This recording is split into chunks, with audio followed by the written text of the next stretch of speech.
Good morning. Good morning. Good morning. Oh, bro. Right.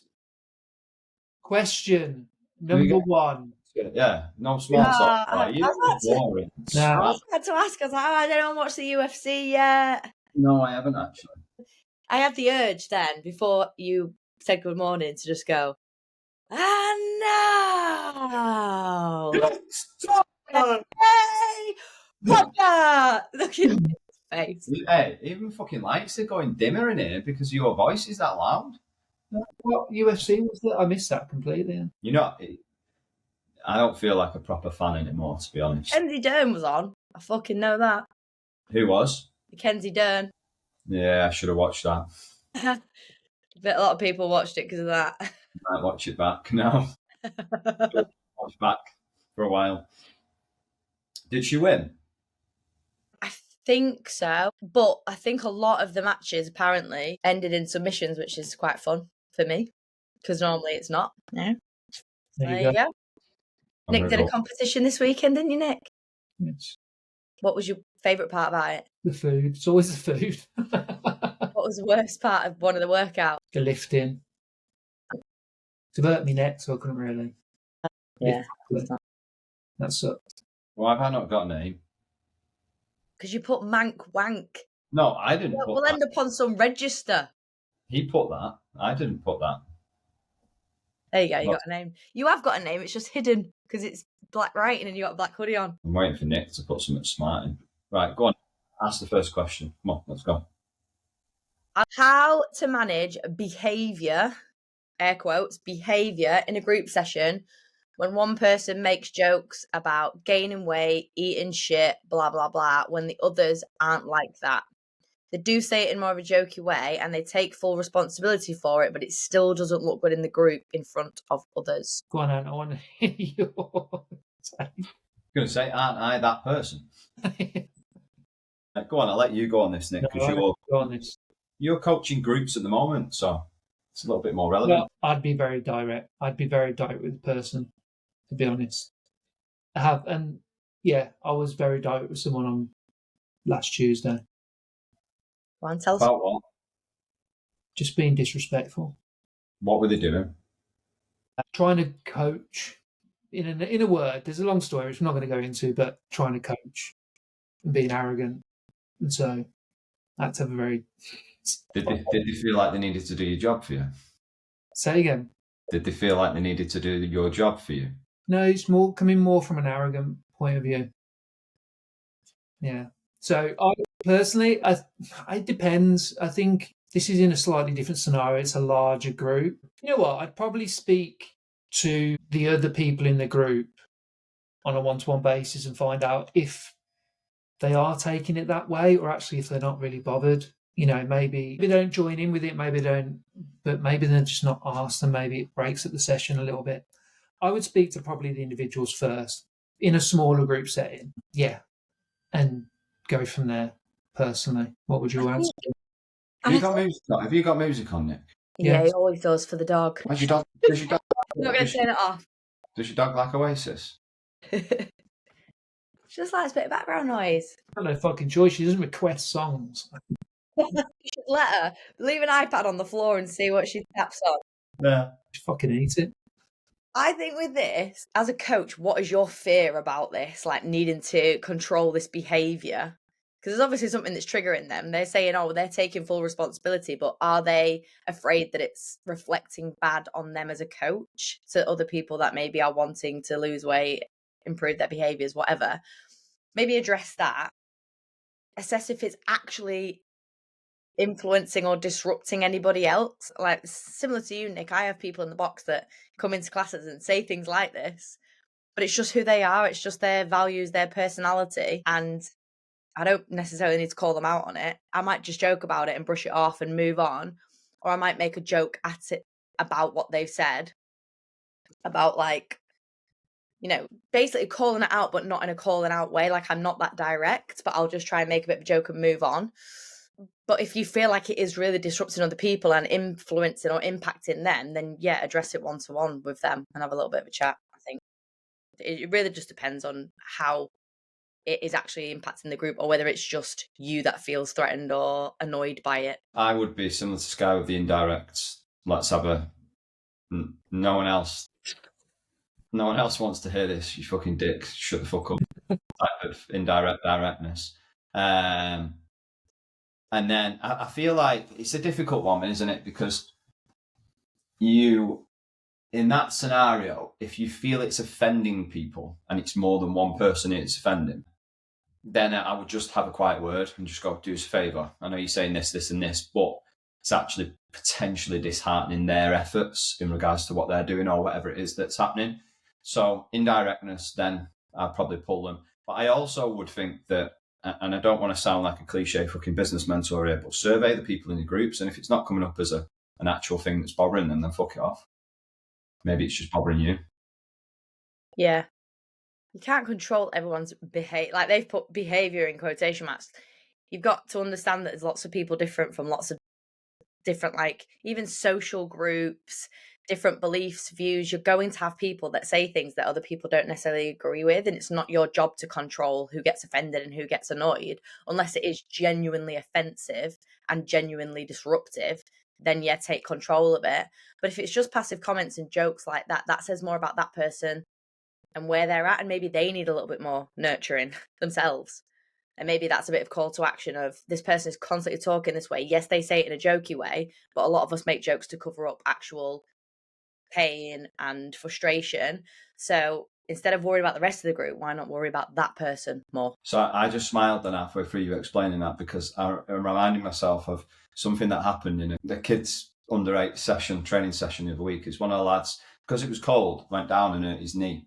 And when I brought him in and all of that, I was like, lads, it's going to happen. Like, you're going to hurt yourself. There's going to be contact. You just got to try and get up and get on with it. And one of the lads, I won't say his name, he was like, my dad calls people like that fannies. Brilliant, that, isn't it?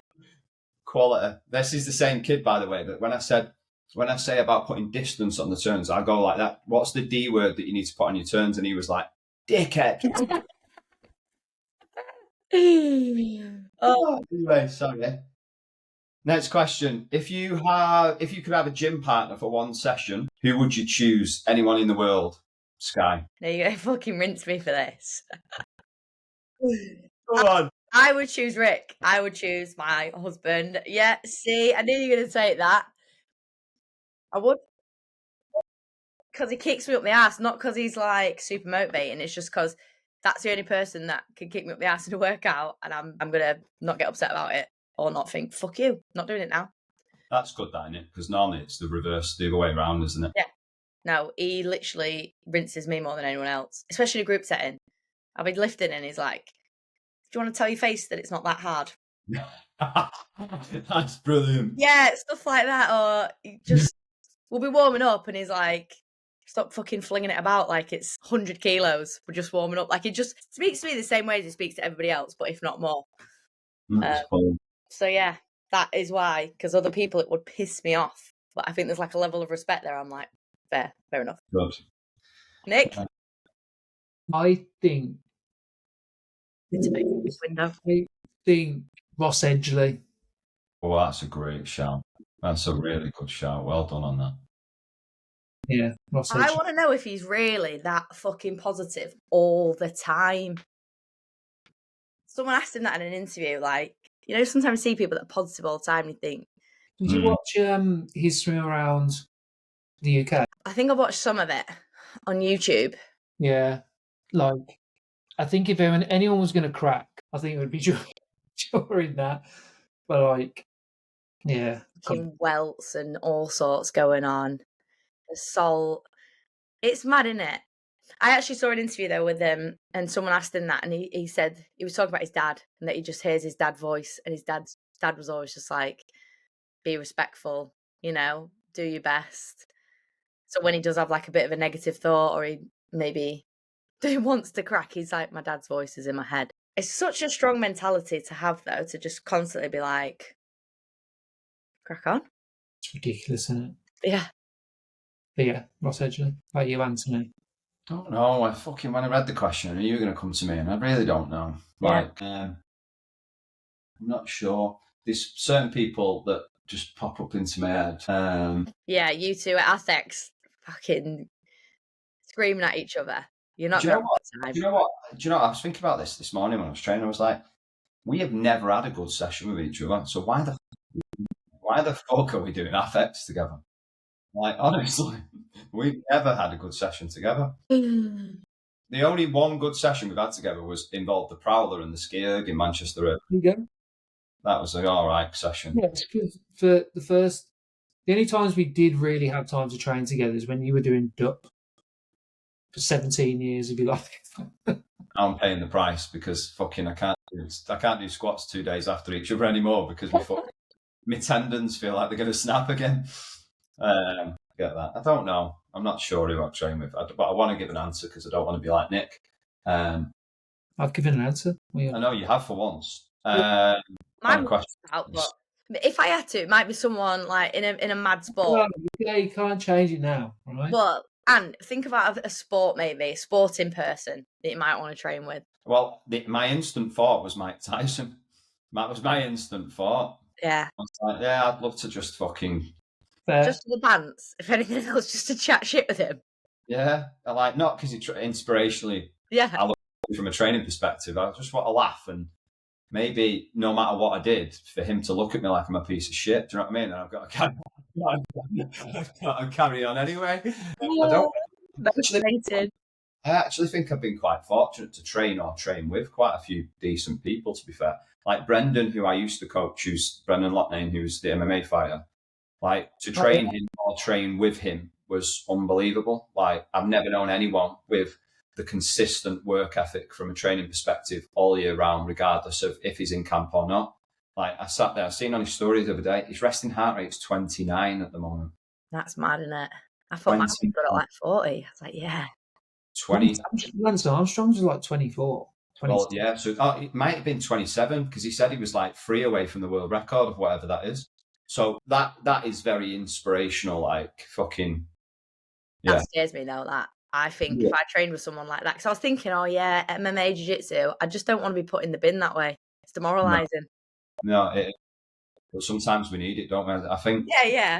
I've trained with myself. I've trained on my own for years now, and I think missing out on a group setting or training with someone, sometimes you need that humbling effect around you, don't you? You just do. 29 fucking rest. Yeah, that's mad, isn't it? Next one. Is it me? You to me, I think it is, mate. I don't know where we're up to, though. Me or Nick? It's my question to answer. Okay. What are some changes you see happening in the fitness industry during 2025? I think there'll be first and foremost, I think there'll be a wave of more people doing things like small group. I think we're already seeing it now. So I think small group PT will go bigger in commercial and private gyms, especially commercial gyms where it's not notoriously been that big in the past. I think more people will take advantage of that because of the wave of stuff like high rocks and I don't want to say it, but functional fitness and stuff like that. So I think that will be a big wave of progression within commercial and private gyms and change. What other changes do I see happening? I think potentially these are all just my thoughts off the back of conversations.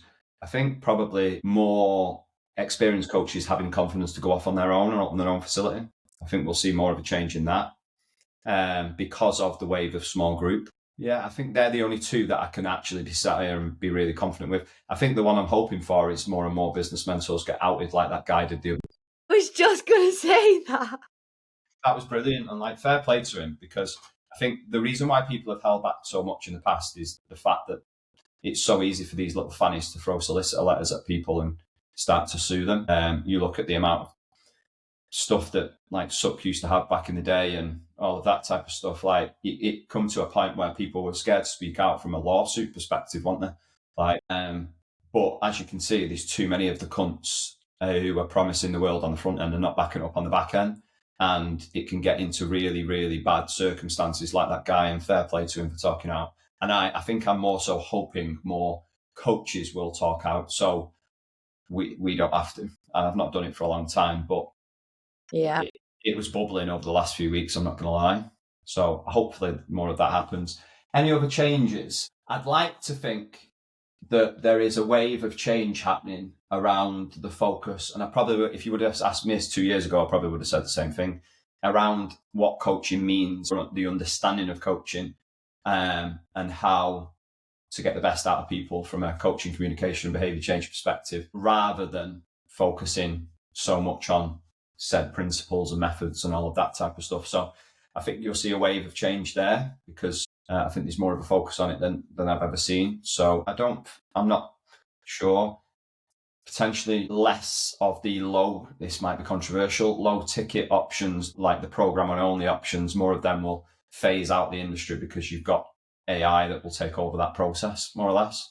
So I'd say that was a change. Any others that you could think of? No, I think the biggest one is going to be AI. I think there's going to be maybe not. I think it's going to accelerate this year. Maybe not massive change this year, but I can see 18 months. I think you're going to see quite a big impact. I think. I think this is going to be another phase that we go through. I think it's going to be something that's brilliant to utilize as a coach. What I think we're going to see, and this isn't just like AI, I think this is social media as well, is I feel like, and I don't know if this is just my algorithm and the people that I've got on my social media, but people are almost losing their voice and it's all very samey. And a lot of people are like using ChatGPT to write captions and stuff. And I feel like we're going through this phase where, a bit like the business mentors are getting kind of caught out now, coaches that haven't actually worked on their own messaging, what they do, how they stand out, got really crystal clear on their values, and, develop themselves as a coach, like you said, delivering more than just calories in the program. The ones that don't do that are going to get found out. And I think a lot of people are going to leave the industry because of that. I feel like there's a massive focus at the minute of, looking like an authority, but not actually being an authority, looking like a good coach, but not actually delivering on that, which sounds really negative, but I think it's not necessarily the coach's fault. It's just, that's what everyone's talking about. It's like, you need to do this on social media. You need to say this, you need to, yeah, I think that's like, from my perspective, something I agree. I'm a bit wary of at the minute. There was a guy that posted a video the other day and he said something ridiculous, just trying to be like controversial. And he was in his gym with his little microphone on. He'd obviously done like a social media course, and like people were in the comments like, and I felt bad for him because I don't think this is right either, but they were just rinsed him like, he's like 20 years old, lives in his mum and dad's house still. He's not really got many clients in the gym, but yet you go on his social media and you'd never know any of that. And it's not that that should be something that everyone needs to know, but why aren't we teaching him how to get more clients and be a better coach and build his business in his gym, and then come on social media and talk about his business rather than talking about shit that isn't really relevant just so he can get likes and engagement and clicks? Like, it's just a bit mad at the minute, I think. It's interesting you say that, because you're right. If you look at how a PT wants to enter the industry now, do we think that their focus is more on how can I become better as an online coach and on social media than how can I become better at understanding programming, biomechanics, nutrition, like all that type of stuff that makes you a great coach, your tools, like your craft as a coach? Like, there is definitely more focus on how can I be the best on social media, or how best I can be on social media, than there is of developing themselves at the craft. The thing is, you just won't be able to compete. They just won't. If they're going to that degree, the lower end of the market, there's going to be AI which can create programs way quicker, way better than new PTs. It's just a fact. It's going to happen. And if you're only trying to be good at social media and sell low ticket without, there's a big difference between like having a community on the back end and your personality in the front of it versus like literally just features. You're just not going to compete. In the 18 months, you're going to be fucked, I think, because everything can be done immediately on volume, and it can be personal in regards to how they set out the program. So unless you've got some personality and some coaching about you. Yeah, I agree. I think like, it's not to put people off, it's just to reinforce like, you can be a very new, inexperienced coach and have a thriving community and a thriving business based on you and your values and like the people that you bring in. And AI can't do that. Like, there's only so far that you can get. And let's be honest, who are the people that are going to go to AI for a program? Probably someone like me or you that's quite proficient in exercise already. That's like, I don't actually need coaching as such. I move really well. I just need something to follow for, this half marathon that I'm training for, or this marathon that complements my strength training. That's the type of person probably that's going to use AI. The absolute beginner in the gym is going to want a person that they trust and see. 100%. Clip that little rant there. Clip it. Boom. You've done it, Nick. Yeah. I don't know what I'm going to do with that. Do you know what I mean? Next question. Oh, it's not mine. To you. To me. Who is it? Me. Yeah. What's the single most successful bit of gym floor lead gen in terms of leads generated rather than sales you've done in your PT careers? And what about it do you think made it the most successful? I was trying to think about this today. You know what I just did actually last week, which isn't about leads, but it was fucking funny. But this is the type of stuff that gets people just like out of their own heads. Because a lot of people come into the gym and it's like same shit, different day. So you do have to be like a little bit out of the box in your own comfort zone. But I don't know if you've seen it on social media where they put a sign at the front door of the gym and it says like entry fee is either your best dance move or 2 burpees or something like that. So that's what I did. I set up my camera with the tripod and I put a little sign that said entry fee, best dance move or 2 burpees. And every time the members walked in the door, I was like, you need to pay your entry fee. And I've just got a video of them all either doing burpees or just giving it a little dance move as they walked in. And it just got everyone in like a bit of a different mood coming into the class. But like silly stuff like that gets people smiling, gets them remembering you. It doesn't always have to be about how can I showcase what I do as a coach. It's like, how can you get people to just engage and smile and remember you and have a little bit of fun? I think that would be the most successful bit of lead gen that you could do. And if I try and think about stuff that I did as a manager, it was always silly stuff where we were laughing and joking and just not being so serious. It's literally why that catching sticks game's doing so well for the majority of people. Like I said it as half a joke. Like I was like, this, like, honestly, if I was on the gym floor, I'd use something like this. Because my best ever one that I ever used to do was like a guess the weight, where I used to do random things with it, but I used to just go, right, I've got a spare hour. I'm going to pile a few kettlebells, a sandbag, a dumbbell. I'm going to spin them around 5 times. I'll get them to spin around, add up the weight, put it down, put their email down.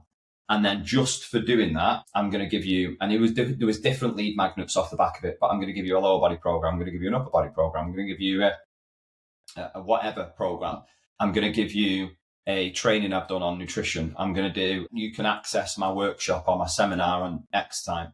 So all of the lead magnets done fairly well, but only done well because of the fun interaction tool on the front end from the gym floor.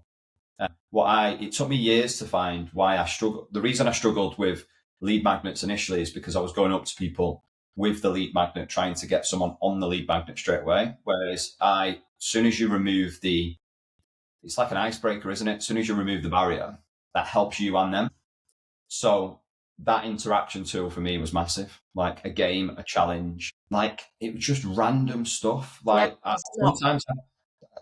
sometimes had a deck of cards and go, well, let's play your cards, right? And I'd be like, why the fuck am I doing this? Well, if you do it, you can win a program. And if you do it, if you do it, you can enter this. If you do it, I'm going to give access to everyone to come to this. The interaction tool would give me, I'd go from driving a lead magnet that would get me 10 to 20 leads a month, but I had an interaction tool at the front end that was fun, laid back, and I enjoyed and they enjoyed, would 10 times that in some cases. So yeah.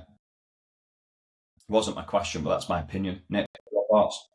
Anything you would add to that? Leads-wise, challenges, like little silly stuff, like little workouts, like in regards to volume and leads, that was it, because it created a buzz.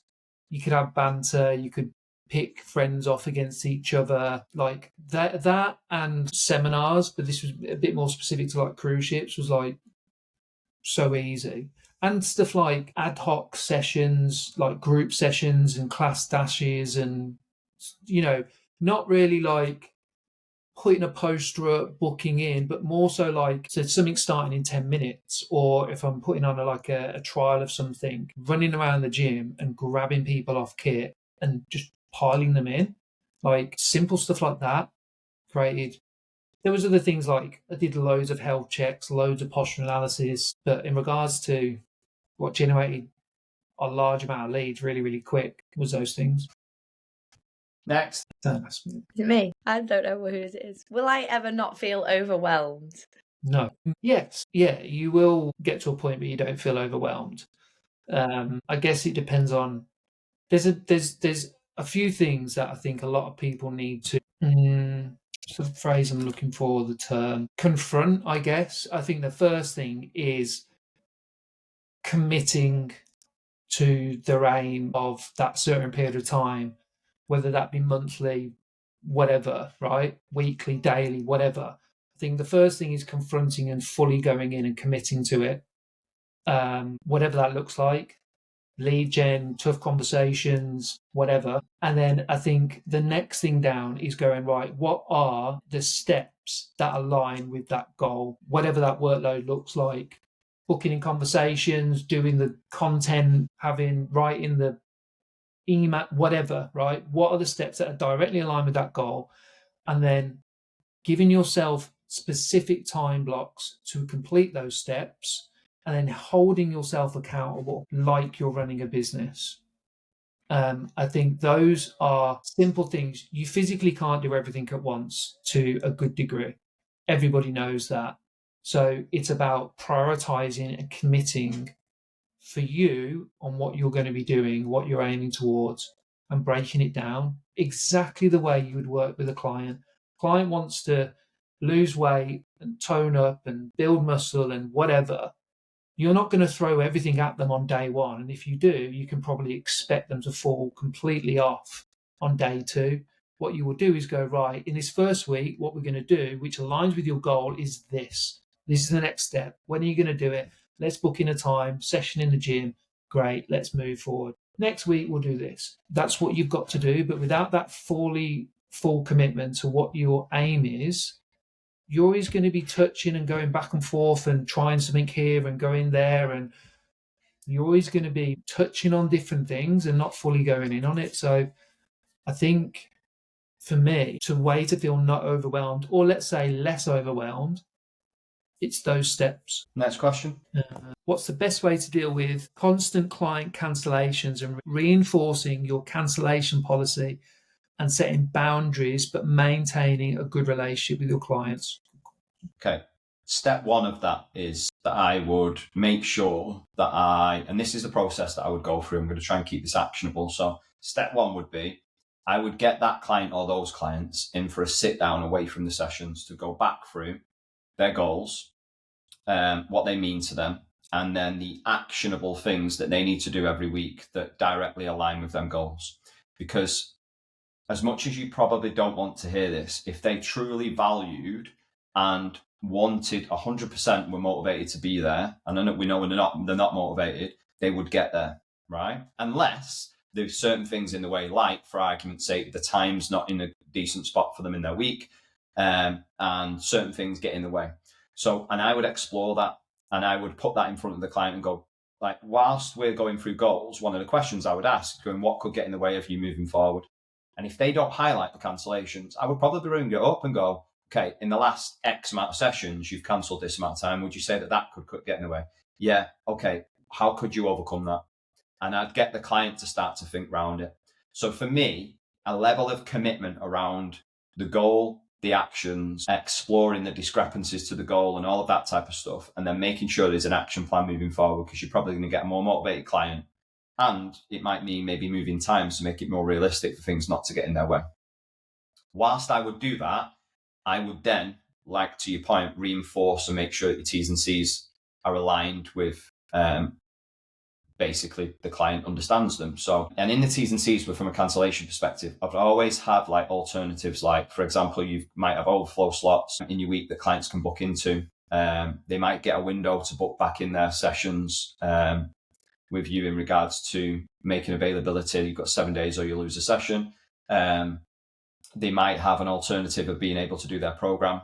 And if they're a type of client who doesn't do their program, then it's, again, more important that you do go through them goals. So for me, I would tap into the motivation behind certain things first. and dig into the reasons why behind it, and then build a plan off the back of it. Anything you would add to that? Is it my question or is it Sky's question? I'm going to ask Sky anyway. What's the best way to make sure a client is building self-efficacy instead of just relying on you telling them what to do? Stop telling them what to do. Oh. That is genuinely the simple answer. But if you're not ever putting it back on them and you're not guiding them to what they think is best, they're going to doubt themselves and their ability to make decisions. In the beginning, there might be a little bit more suggesting and telling if they are completely clueless, but you also need to, from the beginning, be asking them questions. What do you think didn't really work this week? Or what do you think went really well this week and what would you like to continue working on? What do you think is going to make this particular thing easier for you to do? What things got in the way last week? Okay, how could we maybe get around that then? If you're not asking those questions, they're never going to have to think for themselves because you're constantly just telling them what to do. This self-efficacy normally comes from nutrition or other behaviors. It's not usually to do with training. I say not usually, it might be, but it's usually to do with the other behaviors that support that. So when I work with coaches, I see a lot of people do check-ins and they will just respond to the check-in with yep, well done, great work. What I want you to do this week is this, this, this, and this. So you're just constantly in tell mode, which is what, people do tend to go there because we as coaches sometimes can see the bigger picture when the client can't, but that doesn't build self-efficacy. So in simple terms, stop telling them and get confident in asking them more questions to get them to come up with some different scenarios or different things that they want to work on. So it's being led by them, and then maybe you feed into that with, okay, if we're going to work on this thing, here's some things that I think might make that even better. You say you want to do this, here are some other options that might make that more successful. So it's more collaborative. And I don't think coaches are confident enough doing that. They just want to tell because they're so desperate to get results, and I get that. But then that relies on you thinking, why? You get to the point where you think, why the fuck is this client asking me this question? It's such a simple answer, but that's normally a sign that you just haven't built up confidence in them. Anything you would add to that, Nick? Anything you would add, Ant? When does the January rush slow down? February. It's usually about March, isn't it? Let's be honest. Yeah. It's usually around March, or you'll take a hit in February around the first school holidays.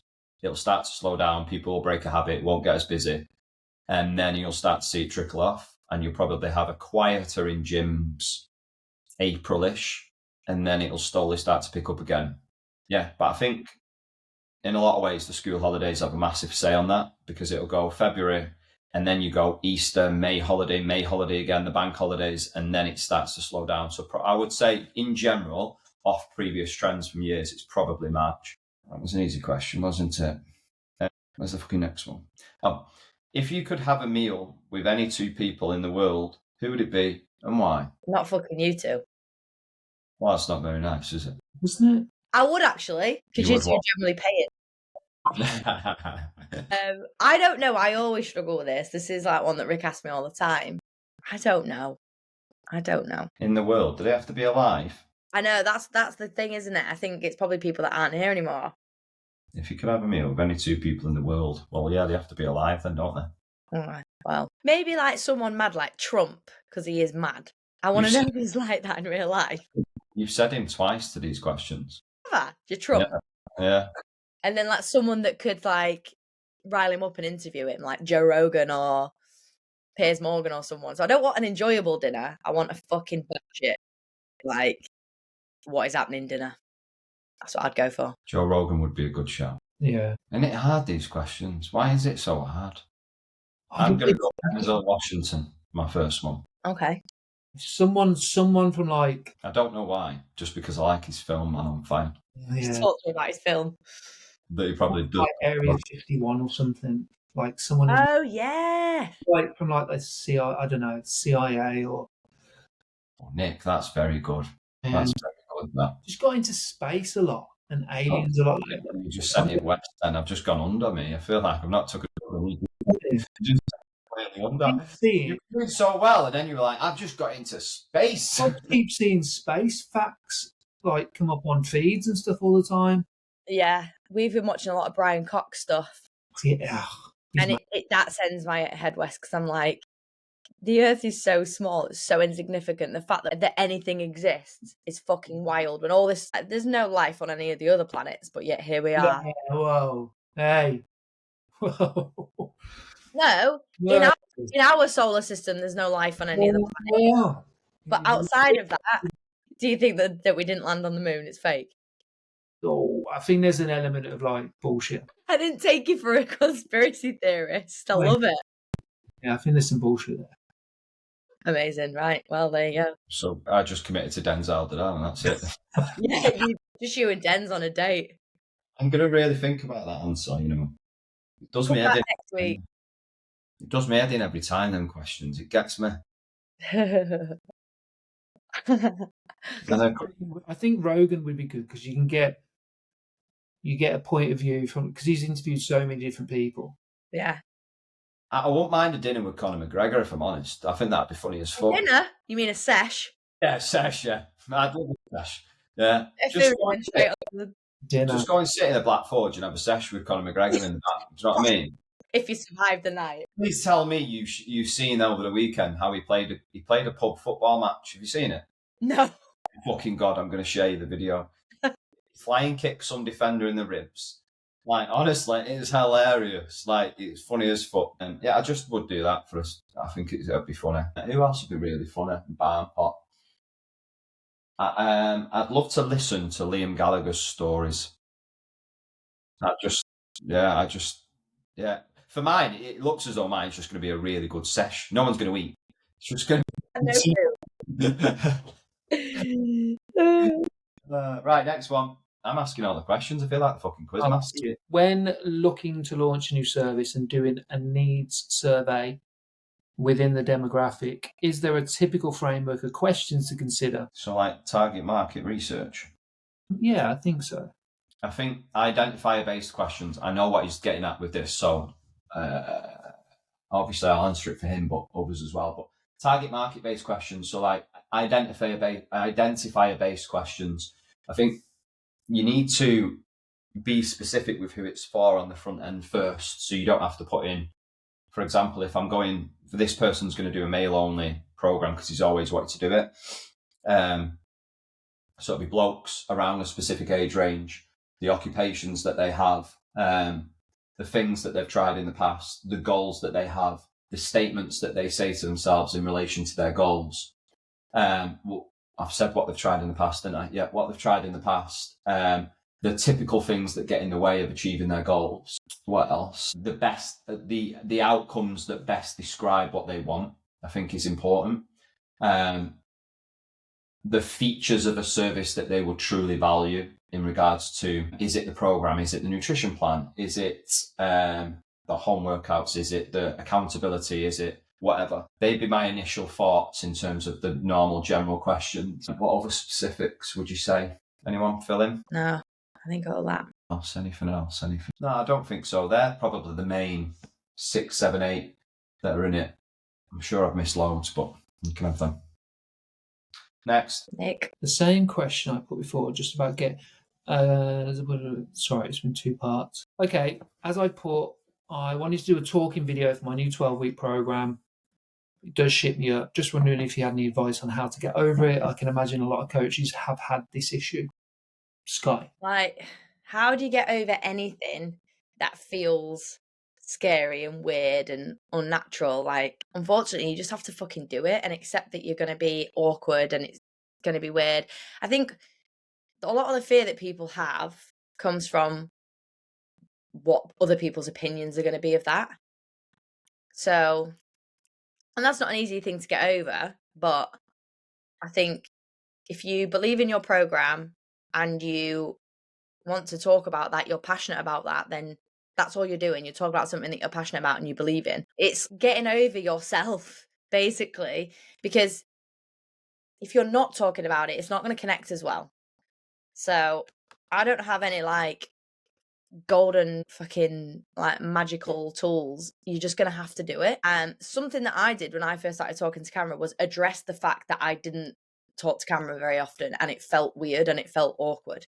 That helped me to feel less weird and awkward about it, especially if because back then I was thinking my mate's going to watch this and think, what the fuck is she doing? What a knobhead. Who does she think she is? So for me to address that initially and be like, this feels really awkward, really weird, but I'm going to start talking to camera a bit more because I need to talk about what I do. That sometimes helps. So yeah, I think you just need to fucking do it. Good shout. It's a good shout. I think as well, we used to do it as a part of the. We used to do a little bit of a part of the course about the mentoring side, didn't we? Where it's like you said, just doing it, like posting a video post a video into the Facebook group or the WhatsApp group where you talk about your business, you talk about the program first to just kind of get that first bit done, like break the seal almost.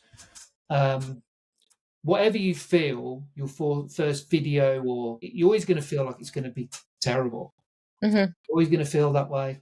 So I think what I would suggest is do the video and put it into our Facebook group or pop it into our WhatsApp group as that breaking the seal scenario. Yeah. Yeah, I would say so. I'd also say have zero expectations, because that's another thing that people do is they're like, right, I'm going to do a talk to camera and I need it to bring me this thing and need it to do this thing. The expectation is I'm just doing it to start doing it. And it doesn't matter if it gets zero engagement or it gets lots of engagement. I'm just trying to get my own confidence up, because that's another thing is people build it up, and then they do it and it doesn't meet their expectations. And they're like, see, there's no point doing it. It doesn't work. 100%. Anthony, anything you would add? No. Last question of the day is a really big one. When did you last step out of your comfort zone and was it worth it? Nick? Oh, I'm going to need more time to think. I think like training scenarios, I've put myself in different things, gone to new sessions. I think people assume that if you train a lot, then you just rock up anywhere and it's not daunting. So I think like put myself in different scenarios and challenge myself. Like we kind of touched on this earlier about training with people. I've started to train with a completely different bunch of people, and that was quite scary at first. I think from like a professional standpoint, it was probably the biggest one that comes to mind. I've probably done it loads over the past couple of years, but putting on my own conferences, that was big. That was quite scary, but it was just something that I really wanted to do. And I was prepared for it to not be like, I don't want to say prepared for it to fail, because I kind of knew it wouldn't, because I was so passionate about it and I just wasn't going to let that be an option. But it exceeded all of my expectations. But I was prepared to be like, you're just doing it to do it. It's your first one. You're not trying to make loads of money from it. You're probably going to run it at a loss. Prepare for all these things. You just want the experience of doing something your way. That's what you want to get out of it. And I think that was like a really good kind of learning for me, and a bit of professional development as well, as doing something totally different that was just all my responsibility. Together competing, I think, is probably one of the ones. Not hugely, because I manage my expectations on it, like I do it to do it. I would say the most recent is probably changing up the format of the last conference, probably. But it is actually been something that's on my list of goals this year, is to stretch myself a little bit more. How about you, Anthony? To be honest, there's quite a few that's come to mind recently. I think the first one that's this industry relevant to is, I think my talk actually at the conference made me uncomfortable. Mm-hmm. The reason for that is that I'm so used to delivering principles, methods, strategies, structure, and all of that. And a lot of that talk was about me, my past, how coaching and all of that type of stuff. And well, it was purpose, wasn't it? So it had to be purposeful from my side. So there was some uncomfortable moments of that. Yeah, definitely made me uncomfortable. And then there's been a couple of other things recently. In November, I went on a course that was separate to stuff that I do outside of PTMA, where there was a lot of young coaches on that course. who were all in high-level roles within their roles, and then putting myself forward to go and speak through my session plans and all of that type of stuff. I initially sat around looking at the room thinking, fuck me, I'm at least 15 years older than everyone else. And they've all been doing this for years, when I had that 15-year gap of doing what I was doing. So delivering that in front of them put me on the spot, but I forced myself through it. So I think there's that. And I've had a couple of difficult moments in terms of things recently in regards to the football outside of here with parents and challenging conversations that were uncomfortable, that were brewing for a while. And all of them 3 or 4 things made me uncomfortable, and not all of them had positive outcomes. Like, my session plan got ripped apart, but at the same time, I knew where I needed to improve, which was great and humbling in that environment. Yeah, and there's a couple of things that probably 2 out of them 3 things still haven't had a positive outcome. So there's still quite a bit of learnings from it. So I think that's really important. I tell you, this is something that I think it's fucking having kids humble you with this, is because you constantly tell your kids, don't you, to challenge themselves, push themselves and be uncomfortable and all of that. And there was moments where, like, Layson turned around and was like, what are you doing, Dad? And I was like, fuck, like, well, I can't really say anything. Do you know what I mean? Everything is structure, routine, comfortable. So I've been purposely very, very conscious over this recently, because I don't want to be a bit of a fraud to my kids of telling them to do one thing and me not doing the same thing. Do you know what I mean? So, but I'm similar to you, Nick. I definitely need to stretch myself to do this a little bit more throughout this year. Like, I put a couple of things on that competition with you, was try and do something like that this year. And I've also put to go back to boxing at some point this year. So that'll definitely make me uncomfortable again. I think the important part, because the way this question is phrased, it's like, when did you step out your comfort zone and was it worth it? Always, yeah. I can't ever think of a time when I pushed myself out of my comfort zone, it wasn't worth it. Yeah. Even if it was like a negative experience, no, there's always, even if the negative experience is, that's not for me. Now I know I can put that to bed. I'm not going to do that again. You've learned something. Yeah, and I think what's important there, you are right with that, is what's important is that, I'm just relating this back to them 2 or 3 points of mine, is that some of them are still ongoing. Like, yes, they have positive outcomes because I've made myself uncomfortable in this scenario, but they're not finished yet. And I think sometimes I think a lot of, I'm going to sound like a fucking proper old moaner now, but a lot of the mentality of people these days is that I've put myself into an uncomfortable scenario, it didn't work, so I failed, and it stops there. Well, actually, does it not just mean that you just need to keep badgering on through that? You know what I mean? Until it gets to a point of where you can see some level of success. And it depends on how you define success. Because I know a couple of difficult conversations that I've had that have been very uncomfortable recently. We're never going to see instant success. Do you know what I mean? So, yeah, good question to end on, though. Mm-hmm. Very good. Now I'm just going to go off and sort my speeding fine out. Lovely. Ridiculous, isn't it? Does it? Final thoughts, Anthony?